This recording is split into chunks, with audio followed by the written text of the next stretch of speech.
তো দিন যায় রাত্রি যায়, ফামা কাসা ফাজনা বা জাম্বান, আবার কোনো দিন পাপ করেছে।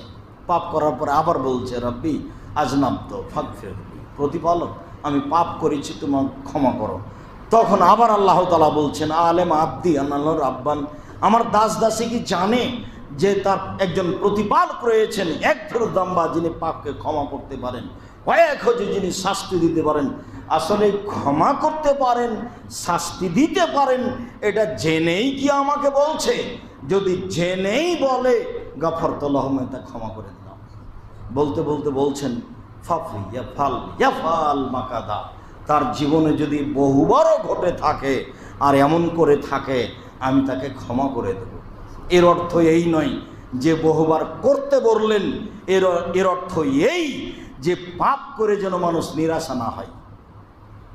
বহু তওবা করেছি তারপরেও সেটা হয়, বহু তওবা করেছি তারপরেও সেটা হয়।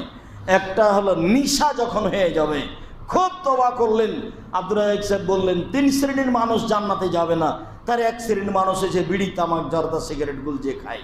খুব তওবা করলেন, 3 দিন টিকার পরে আর নেই। বক্তব্যের এক ফাঁকে শুনলেন দাড়ি, সেদিন দাড়ি ছেড়ে দিয়েছেন, তার মানে এটা নিশা ছিল না, খারাপ লাগছিল, এখন ভালো লাগে। তারপরে ছিল একটা কথা, 3 শ্রেণীর মানুষের সাথে আল্লাহ কথা বলবেন না, টাকনুর নিচে প্যান্ট লুঙ্গি পরে যে আমি সব প্যান্ট কেটে দিয়েছি, এটা সহজ, এটা করে ফেলেছেন। যদি এটা সহজ নয়, কিন্তু বিড়ি তামাক জর্দা সিগারেট এমন জিনিস যে এটা নেশা, কেউ যখন নেই, আচ্ছা তো তওবা তো করেছি, এখন তো কেউ দেখে না। আর একটা হলো অশ্লীল কাজ, সেটা হস্তমতন হোক, সেটা ল্যাংটা মেয়ে দেখা হোক, সেটা যেটাই হোক না কেন, অশ্লীল কাজ এত খারাপ, এত খারাপ, এত খারাপ, হাদিস জাল। কিন্তু আল্লাহ নবী বলছেন, কেউ যদি বলে পাহাড় সরে গেছে এক জায়গা থেকে আর এক জায়গা, বিশ্বাস করে নিও। কেউ যদি বলে তার অভ্যাস পরিবর্তন হয়ে গেছে, বিশ্বাস করিও না। হাদিসটা জাল, মানে আর রাসূলের কথা এটা নয়। মানুষ পরিবর্তন হতে পারবে, এ কথাই ঠিক। ও খুব খারাপ। ও এক পর্যায়ে বলছে একাই যে পাপ তো বন্ধ করতে পারলাম না, কোনো রকমের জেলে চলে গেলে হয়, তাহলে আর নেশা হবে না। আর একবার বলছে যে পাপ তো এটা ঠেকানো যাবে না, সব সময় ফাঁকা জায়গায় থাকবো, কেউ যেন না দেখে।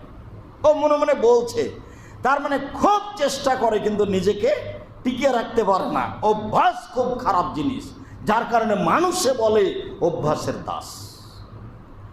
এরপরেও যেটা বলছি যে এই বলে আপনি নিরাশা হবেন না, নিরাশা হয় কাফের।